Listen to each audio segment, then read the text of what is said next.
Reach for the stars. Rhode Island's 2022 Statewide Self-Advocacy Conference. Let's talk about self-direction, likes, dislikes, and suggestions. Presented by Crystal Cerullo, Allison DuPont, and Andrew McQuaid. So my name is Crystal Cerullo, and I'm joined by Allison DuPont and Andrew McQuaid. And so we're going to talk about self-direction, your likes, your dislikes, suggestions. But first, I'm just going to review the agenda.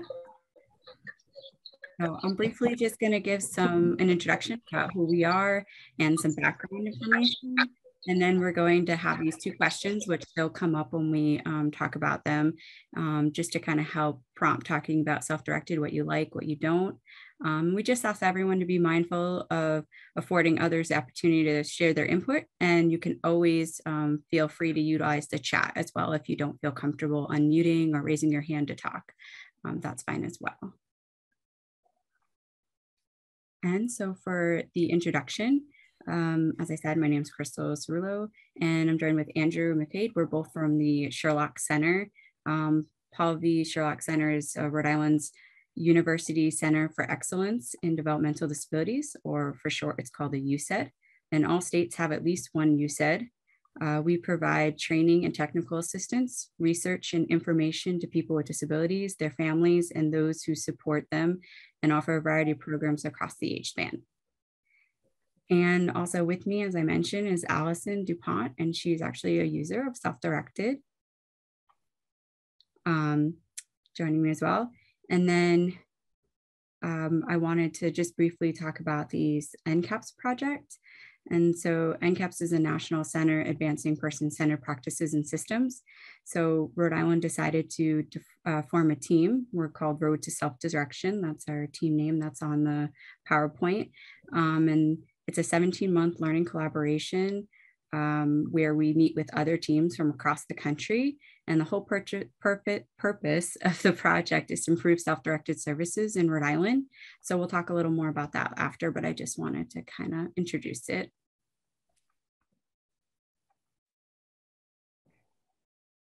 I'm going to turn it over to Allison.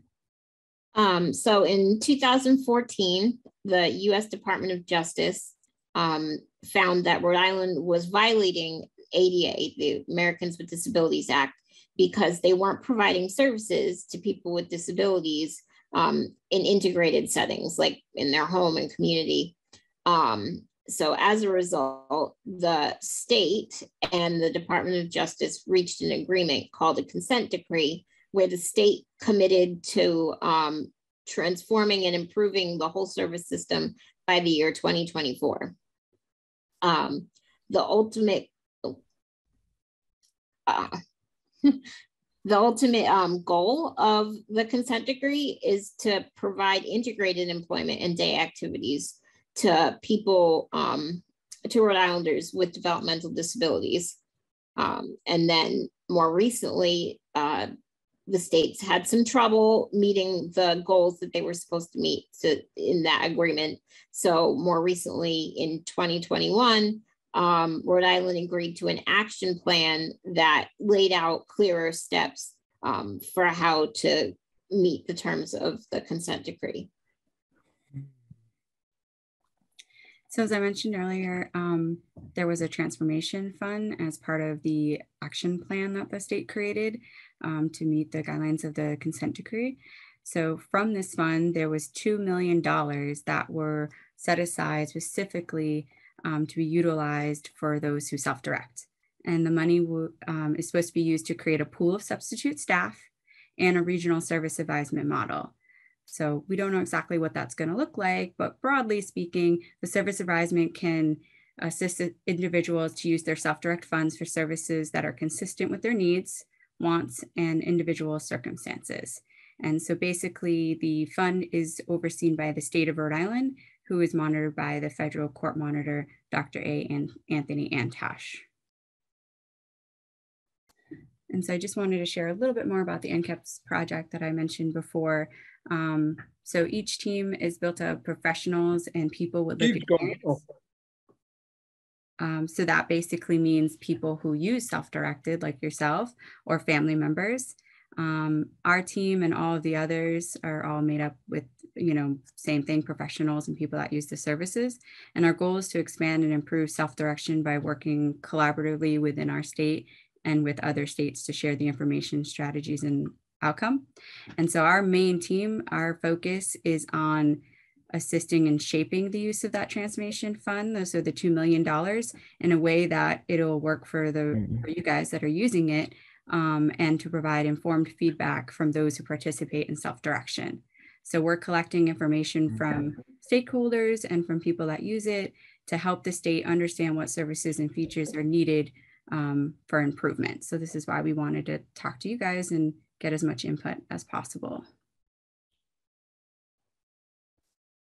Right. So that being said, our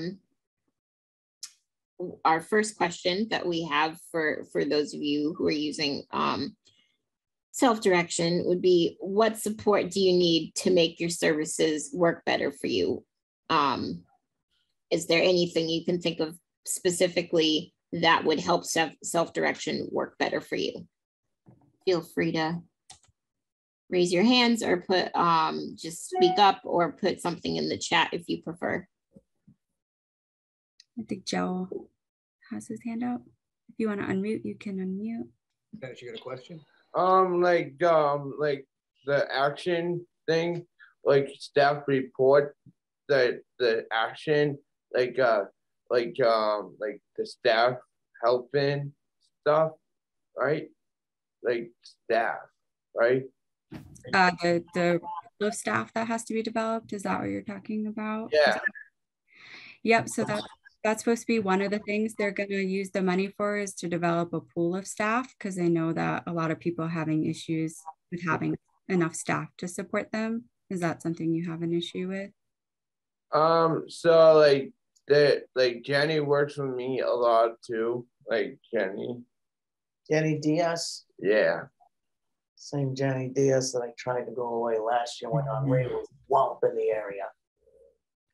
I think maybe Dennis is trying to say, ask if he's going to be, if he would still have a staff member working with him. Oh, yeah. We're not getting, this is just about making self-directed better for people, not about taking services away from anybody. Right. So. No, like the benefits. You know what benefits is? Oh, you're saying that it would be better if there were benefits for your staff? Yeah. Okay. I agree. That's good feedback to have, because I think, and we've heard that from other people as well, that they would love to be able to offer benefits to their staff as an incentive, to keep them. Would the I think Joseph be through the state though, or through the agency, or what? I'm not sure how that would be done. That's gonna, the state would have to decide how they would implement that, but we're just providing what people are saying that they would like and what they, want to happen, so that the state can try to figure out ways that they can improve it and make things happen like that. Can I just say, my name is Vin Mancini. I'm a staff member at Avatar, supporting these fine folks. I know that CPNRI has been instrumental in getting a lot of advocacy for DSPs and changing the way they work. I know that there's going to be a raise coming up in July, I believe. Yep. And also other support for DSPs. So I know that that's a big area that's being developed, and hopefully we'll see some significant changes. I think one of the things that I believe would be really important to have is a comprehensive training and certification program for DSPs, because they don't have that the way you would have a CNA or a community health worker. You have to go through some pretty comprehensive training to get quality people and those people to stay. No, that's a good point. Joe had his hand up earlier. I was just gonna say, is there any is this just around this, does each state have different requirements in order to get these kind of benefits for these staff and all that? Each state, there are some rules that any state that's offering self-direction has to follow. They're set by the government in Washington. But for the most part, each state can decide what other things they provide for self-direction beyond that. So yes and no. And it is allowed to offer benefits. I will say you can now offer benefits to your staff using self-directed. I think the issue a lot of people run into is there's not enough money, in your tier that you get to pay all your staff out of that, your benefits, and still get the supports you need. So that's where that ends up being a barrier for people to actually offer the benefits. But I think another way maybe to look at this question is if there was anything you could change about how your services are, what would you change? Go ahead. I'm paying, or the state, I don't know, $20 an hour. Okay, it's a good one, Kathy. And Joe, was your name Vinny? My name's Joe. I'm on that second square over on the top. I was like suggesting that they keep the money from going to the hospitals. I've been hearing a lot of money's being diverted from these centers to the hospitals ever since the budget came out in March, like very early March, say around the 3rd is when that budget was released. Now they have to vote and tantrum about it in the General Assembly now. Thank you for that. Does anybody else have anything they think of that's not, oh, go ahead right there in the red. Okay. Tablet? Yeah. Oh, a tablet. Yeah. Technology.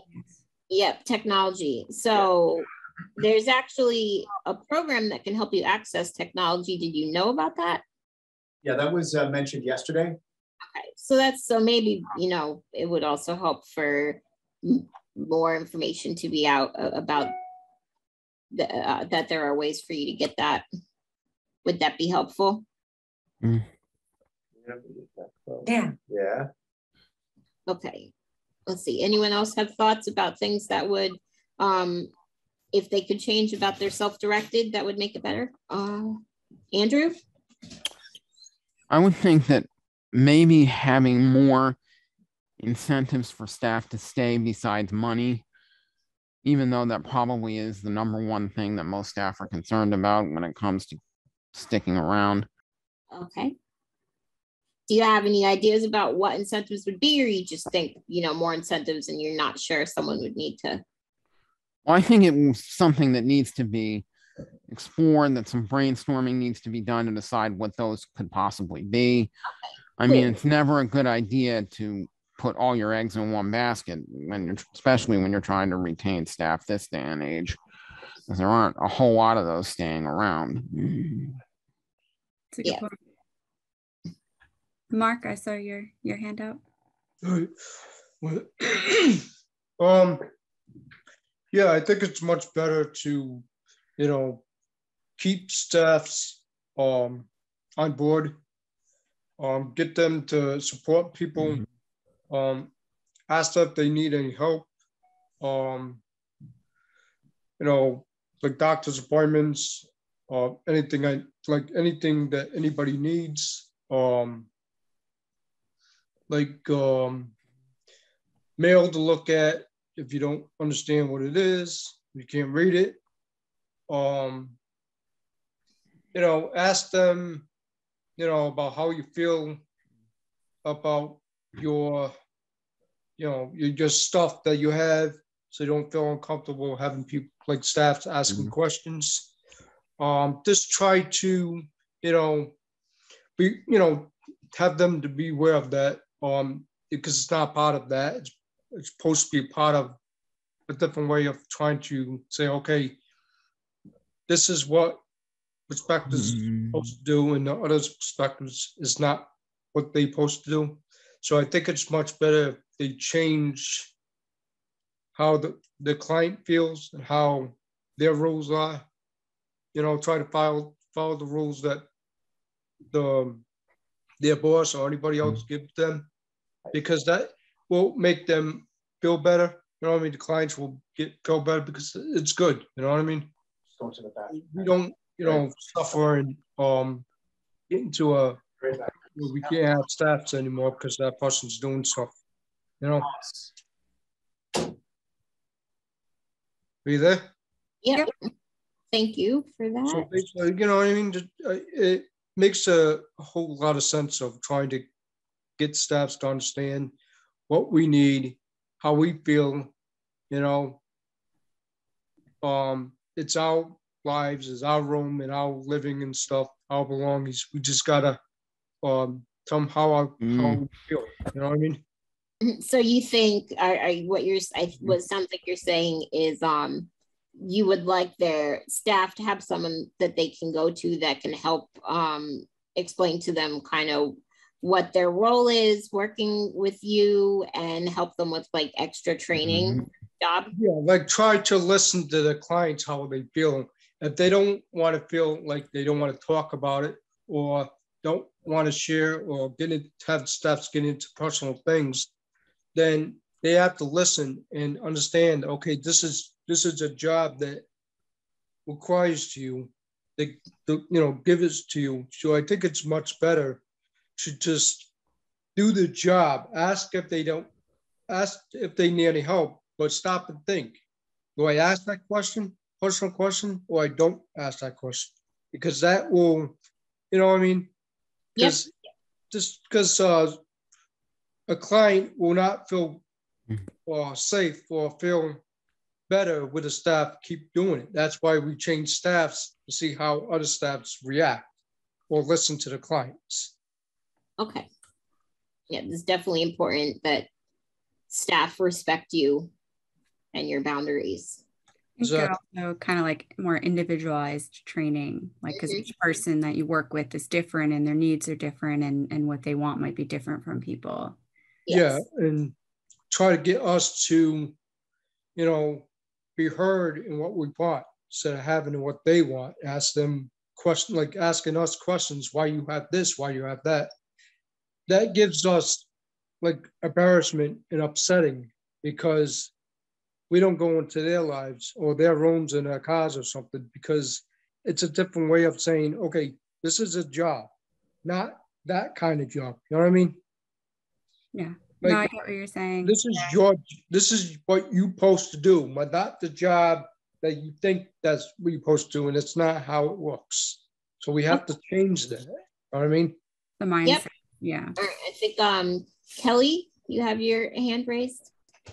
Yep, just a general comment. Like, remember that there's a common misconception in our world where a lot of individuals, they think, oh, my worker's my boss. No, you're the boss. They work for you. It's all about the clients. So with me and my like worker, it's more of a different dynamic because I see us as more as like teammates, like partners, like on the same level. Yeah. Because I don't believe in hierarchy and stuff. That's just me. No, I think that's a good point, Kelly. I posted an ad on care.com and I actually got a response the next day. That's really good. Yeah. She's a special ed teacher in Mass, but she said that she doesn't mind coming in to my house in Coventry. That's great, Kathy. As you talked about posting to care.com, and we know a lot of folks who are using care.com. As you've searched for staff, what are some things, if you could get some additional help to recruit staff, what might be helpful as you think about trying to get new staff? I don't know, like what? Yeah. So it sounds like you said that you posted on care.com.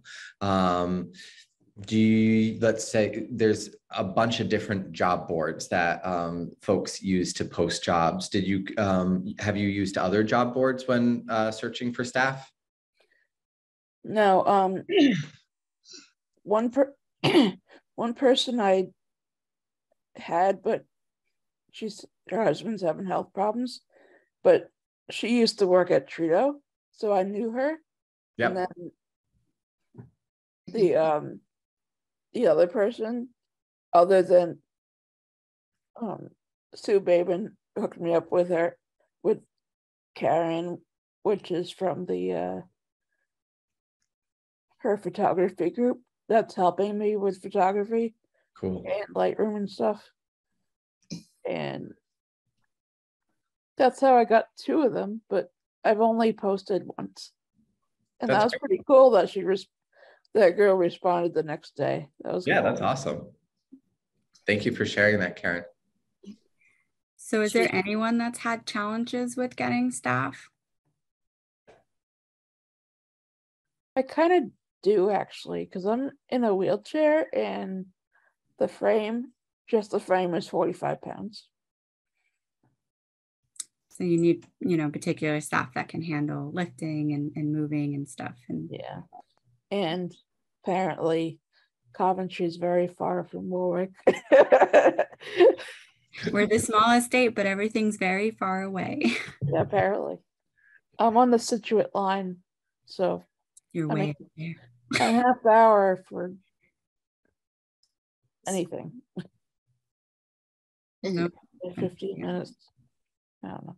Yes, but Kelly? Yeah. But yeah, so I've been fortunate. My staff, Karen, I definitely spend like a lot of time with her. So I've been fortunate to have Karen around.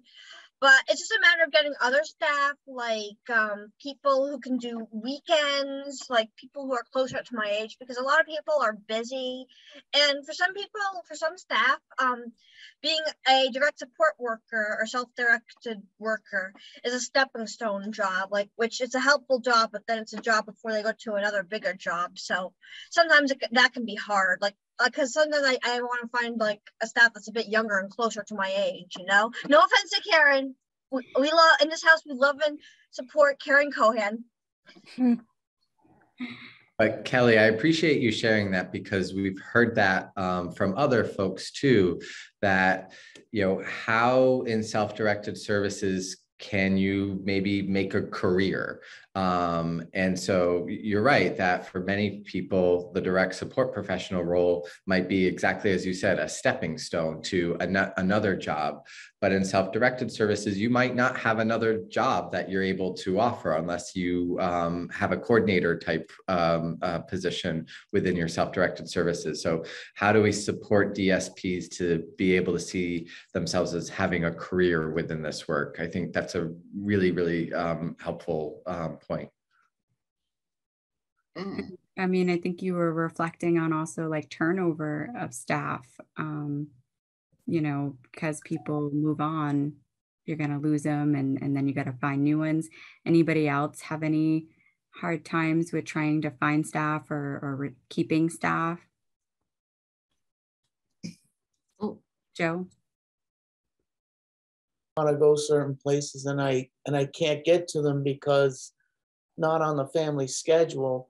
I sometimes don't have the right individual to go with to some of these places. Like say I'm sitting in the Showcase Center and they're advertising a couple events that I would like to go see in the Showcase Event Cinema thing. How in the bloody hell am I going to do that if I don't have the right individual to go with? So like someone from like an outsider collective or something like that, because of the bloody situation that's been going on for years that I've been dealing with turnover and all that stuff. Hey, I've been to Outsider Collective. Hey? Yeah, I've been to Outsider Collective. But you kind of know where these ladies I've been trying to send messages to while I was on YouTube, hitting some of the videos and saying, this song reminds me of what it would be like if I was to go some of these places with a couple of these ladies. Oh, were you talking about Jess and Carrie? Carrie, mostly Carrie, Nicole, the two ladies that were mentioned by one of the people who works in this very building. Yeah, I happen to know them. Ah. Yeah. So back to the question, just to get back on topic a little bit, guys. So, we were talking about ways that you would, problems that you're having keeping staff or finding staff. Does anyone else have anything they'd like to say about that, or have an idea that would help, that you think would help you? Yes, Mark? Andrew has his hand up. Yeah. No, I just saw Mark had his hand up earlier. Yeah, so I think it's much better to talk to the service coordinator or the boss from Perspectives to try to change that if that staff is not cooperating, cooperating or doing the right thing, supposed to be part of their jobs, but then try to find somebody else, try to talk to them about, is there any way impossible if we could change staffs? And they ask you, oh, do you have any problem with your staff? What's going on? You tell them how you feel, and once that question has been asked, you just, that person will say, well, I'll talk to that person, but to solve the situation.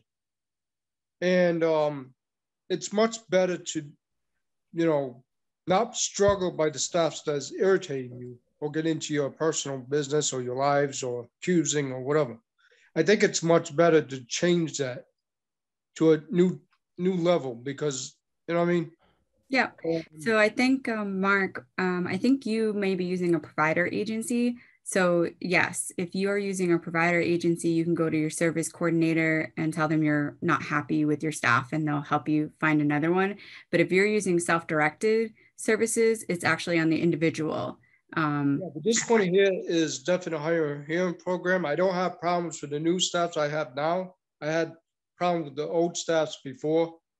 So I'm just trying to carry, I know it's in my head now. I'm thinking about it all the time. Staffs and service coordinators trying to get me out of it. But it's just, we all have to follow the rules of what the boss gives. You know what I mean? Like the boss gives staffs orders, not stuff like, oh, well, you could say to that person, get to their personal business and stuff, or you can't go to this, or why do you need that and stuff like that. It gives you like embarrassment and, okay, it's wasting my time. I'm not having a good time. This stuff, just change all that. You know what I mean? Just remove yourself out of that situation so you know that you're safe with other new staffs. Yeah. Yeah. And what about you, Andrew? Well, I'm going to say that I think a problem that I've been having with my staff is, I think, an increasing number of repeated absences where my staff sometimes forgets she has to come and ends up taking a double shift at her other job. And I'd say that it's basically come to the point that I and one of my sisters are going to have a conversation with her about that. And I think we're also giving serious thought to hiring an additional person to help, because obviously I'm just not getting out as much as a result of that. It's very difficult when your staff isn't reliable. So Andrew, I know you mentioned that you and your sister might have to talk to the staff. Would that be something that would be helpful if you had support from someone to like help when you have to do that kind of stuff, like fire or find another staff? Well, I think what would probably be let me answer that this way.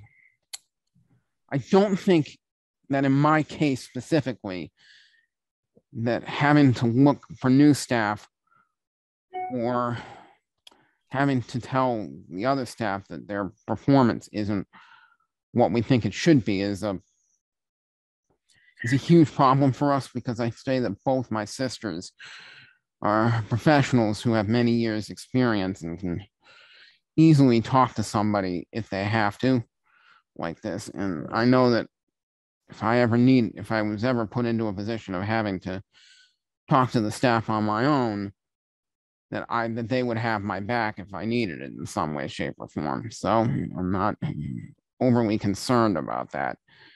And I know that both my sisters have a presence on at least Facebook that they can use to help with hiring, and plus a few other things that they're good at. So I can help with that. I don't mind. It's helpful because you have the support of your sister to help you with that. Yeah. Mark?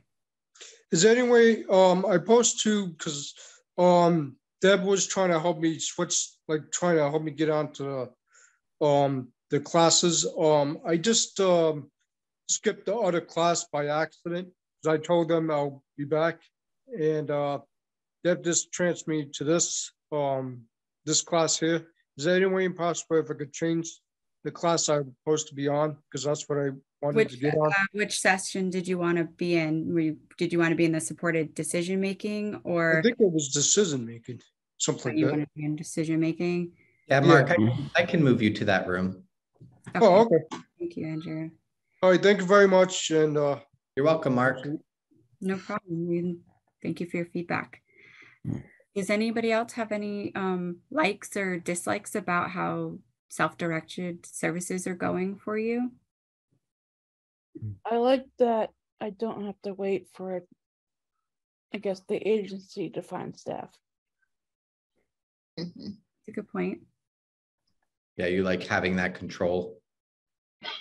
And plus, it's not that easy to find staff, because they might be doing, like Kathy was saying, they might be, or Andrew was saying, they might be doing other things. It's not that easy to look for new ones, especially when the other ones are gone. It's not that easy, especially with funding going on. Has anyone else here had trouble finding staff recently? Has anyone been looking for staff recently? Well, not me. I usually I have Adam on Mondays, Wednesdays, and Fridays, and I usually have Laura on Tuesdays and Thursdays. So being with staff isn't such a hard thing at all. Except, well, we go out on adventures together, and every 2 weeks they fill in the timesheet, and I remind them. So it's best to let them not forget it. How about oh, sorry, go ahead, Jeff. Yes, I just kind of started a bit, and the way I have 3 people, and 2 of them I've known for a long time, and the third one I met a few years ago. She used to clean our house, and then when one of my supports had to be out for a long time, she was with me, and now she's with me on Wednesday late afternoon, and so we will do some things. And I always I exercise every day. I try to exercise and walk every day, and because I have to do that. So, so I don't have to worry about finding anybody. I'm not. What's really... that? You're breaking up, Jeff. Now, what were you saying, Jeff? So Jeff, you're saying you're not having issues with staffing, but are there any other challenges that you have with self-directed? No. The only thing that happened was I did a Pell program at Brown, and I couldn't go to Brown because one of my supports was getting a car fixed. But that was it. Okay. But we did a class by phone. Oh, good. That was it. I have any. What are some things that folks really like about self-directing their services that they that they think it would be important for other people who are self-directing their services to know about. Because one of the things that the $2 million will fund is folks who can share with more individuals about how to get the most out of self-directing their services and talk about the benefits and the good things about self-directing their services. So as you think about some people talking to other people about why, about the good things that self-directing your services can do, what are some things that you think it would be important for them to know? That's not it. Hand up. Yes, Kelly? Excuse me. I just Bless have you. these. Thank you. My favorite thing about self-direction is the flexibility of hours. So you're able to plan what you want to do on which days with your worker and what works best for both of you at your own time. Seems reasonable, Kelly. Me too. Anybody else have any thoughts about what they really like or what's really important with their self-directed? Andrew? I like pretty much the amount of control it gives me and my family over my life, you know, the fact that we can, for all practical purposes, call the shots and not have to worry too much about being told no about this or about that, you know. It's true. A little more flexibility. Joseph, you got something to say?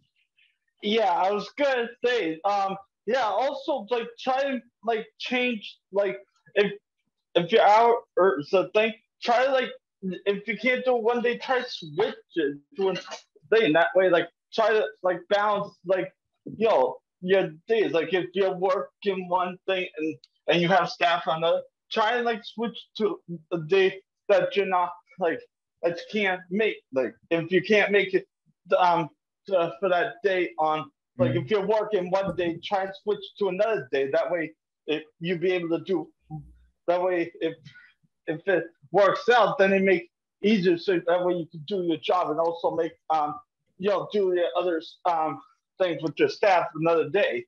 Yeah, so That you have the flexibility to switch things around so you can get the most out of your services. Yeah, and also that way you're not like overwhelming yourself or trying to stretch stuff out, trying to try to do both at once. Try to like balance it. That way you're able to do both and try and get your services from your staff on one day and do your job on another day. That way, like say, you're not overwhelming yourself or stressing yourself out about it. Steph, are you raising your hand or are you just chilling? I think she's just chilling. She is. Do you have anything to say, Steph? I know we haven't heard from you at all. Do you use self-directed services? Guess not. She just wants to listen. That's okay. That's perfectly okay. Keith, I know you've done self-directed for a long time. What do you like? No, I just started. Oh, you just started. I thought you did self-directed.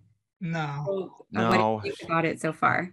Well, just try and get everything in order.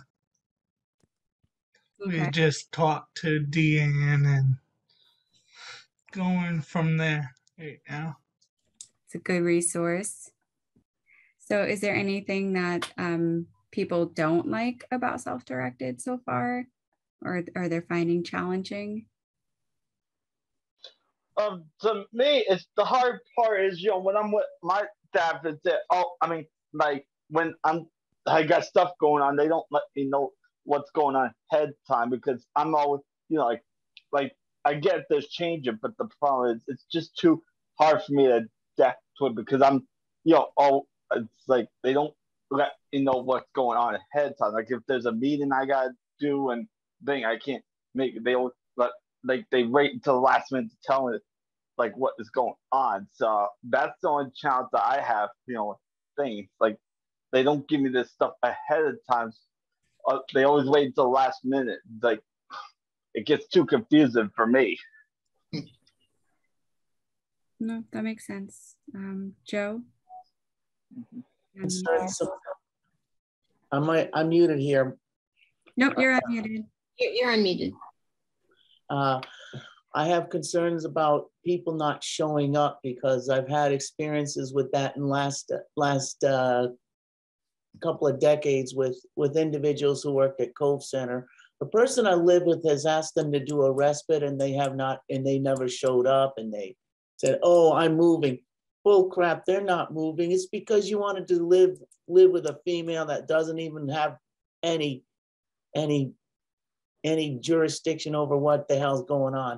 Plus you disrespected the persons I live with, myself, and you ruined everybody's schedule by no showing. He had to go to somebody else that was more responsible because of it.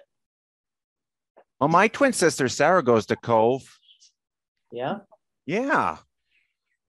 Yeah, does she have the same bloody situation that I went through? Well, my twin sister Sarah doesn't really talk, and she doesn't understand. What the bloody hell?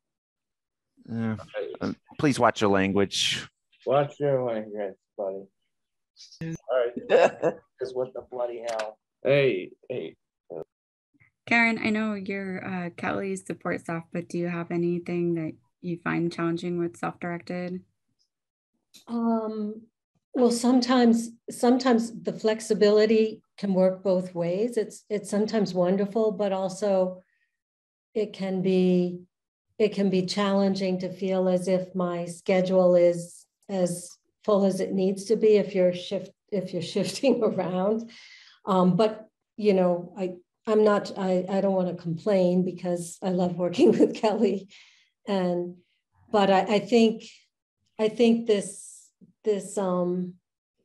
you know, emergency staff pool could be helpful because there may be other staff like me who would pick up hours, you know, when they could, if they knew their full schedule. And so is that going to take at least 17 months or maybe more? Oh, so the NCAPS project is separate from that. I'm not sure how long the state's going to take to develop the pool of staff. The NCAPS is just a national project that Rhode Island and mainly so we have representatives from Sherlock, myself and Andrew, Allison's on it as a user. We have some other people that use self-directed and family members are on the team. And then there's some state representation. And we're kind of using this learning collaboration and meeting with other states and learning what they're doing to kind of help improve Rhode Island's self-directed. But, and so we are trying to help also use it to really provide that platform and feedback to really use the $2 million fund in the best way possible to improve the services. But built into that 2 million, they're supposed to develop a pool of staff like you're talking about and an advisement model. But we're not sure exactly how that's going to look. So that's why we're trying to give them feedback and stuff that they can do to help and, you know, especially from people that are using it. So that way the state can make the best decisions on what to do with it and how to do it. But I haven't heard anything about the time frame yet. Gotcha. So I hope it didn't come off as, you know, as negative because I really do. I do. No, I get what you're saying. I love working with Kelly, but and it works both ways because there's been times when all of a sudden something comes up for me and I, you know, unfortunately I can't work, and Kelly's always been she's just been very flexible and supportive, and so I love that. No, I see both sides of that. You're right. I mean, it's great to have the flexibility, but sometimes, you know, you don't know when you can pick up stuff or you know, what your hours are going to be week to week. So it's hard to plan stuff. So, and I think that's the same for probably Kelly too, with certain things. So no, that makes sense. And I think it's a good point. You were going to say something, Andrew. I was just going to share, Karen, I do know in terms of some basic timelines that the state is required to have developed the RFP or the request for proposals that they will put out this month. So they'll have to have the RFP written this month so that they can put that out, because they anticipate that, you know, they'll put out information about what it is that they're looking for, and then organizations will have the opportunity to apply and say, you know, that this, we think that we can do this work, and here's how we're going to do this work, and here's how much it would cost. And then the state will select one of the people who applied. So I anticipate that that work would get started by the end of the summer, but I could be wrong. Timelines sometimes change, as we know, but I believe the intent is that the work would begin by the end of the summer. And that's part of with the NCAPs that we hope to continue to provide feedback and input even after, you know, the RFP goes out, and any entities or organizations that go for it, whoever gets it, that we can still kind of work in collaboration with them to continue to provide that input and just, you know, really make sure they make the best decisions for those that are using self-directed. Well, it's 11:51. We got less than 9 minutes. So any other thoughts? Track. No. All right. Well, we thank you guys so much for joining us. We appreciate all the feedback and input. It's been really helpful. We're going to share it with the state. And if anybody wants to continue to provide feedback to us, you can always contact me. I'll put my information in the chat, and I'd be happy to take it and pass it along. And all these videos will be on the website later. Yeah, well, thank you, Crystal, Allison, and Andrew. Really appreciate it. Yeah, thanks for taking the time to help us. No problem. Thank you guys for sharing all that information. Thanks for watching. Visit our website at the following link to watch this recording again. While you're there, you'll also find links to the information the presenters mentioned in their session and other resources about self-directed services. Let's talk about self-direction, likes, dislikes, and suggestions. www.advocatesinaction.org/2022 breakout 3-3. Produced by Advocates in Action, Rhode Island. Copyright 2022.